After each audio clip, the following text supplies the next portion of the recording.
Welcome to my channel Adam's Adventures, and in today's video I visited this ruined cathedral in Fortrose. I personally found this cathedral on the scanning map of many little gems that still here to this day.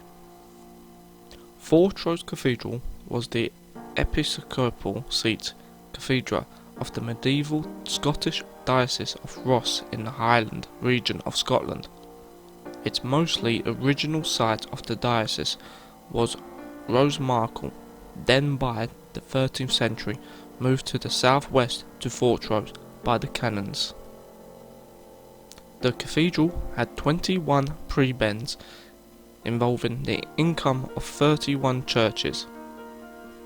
After the reconstruction of the cathedral chapter in the 1250s, the Bishop of Ross held Nig and Tarbot, the Archdeacon of Ross, Fodarity and Killarnan, previously holding Lamela and Logie Bride too, the Dean Ardeshir and Kilmore, the Chanter Kinnets and Suddy, the Treasurer Uquart and Logie Bride or Logie Wester, the Subdean Editon and Tain, later going to the Provost of the Gallescrate Church at Tain, and the Sub-Chanter in Ferenran and Ron, merged later as Uri.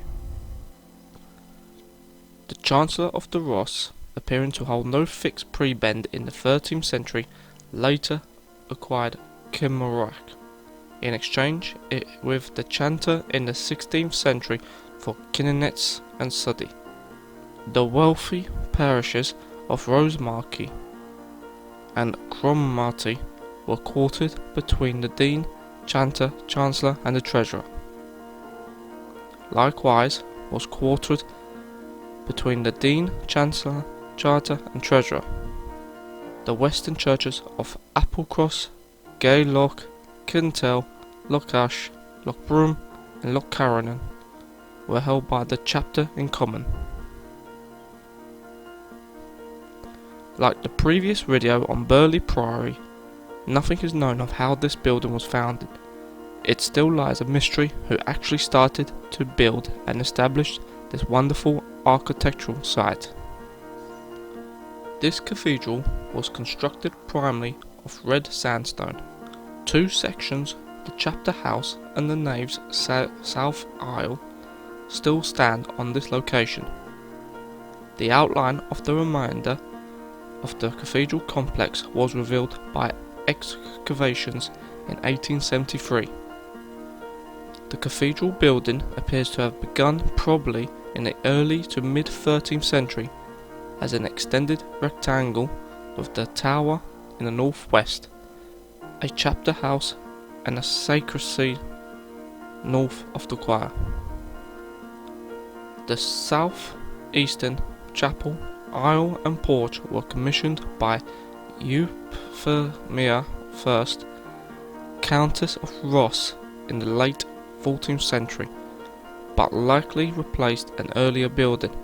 These parts of the cathedral resemble work at Egan Cathedral from the same period, something that can be attributed to the fact that its Bishop Alexander de Courlos had earlier been Dean of Moray. After the Scottish Reformation, it continued to be used as a church for the town. Lord Ruthven was granted permission to sell the roof for lead in 1572. It soon fell apart from 16th to the early 17th century, although the sacristy and the chapel house were still in use for local gatherings by the town folk in the 18th century. Once again, the cathedral and many of the other sites like these are being protected by the scheduled monument since 1851. Thanks for watching and stay tuned for more adventures in the near future, and please subscribe, like and comment for the support of creating these videos.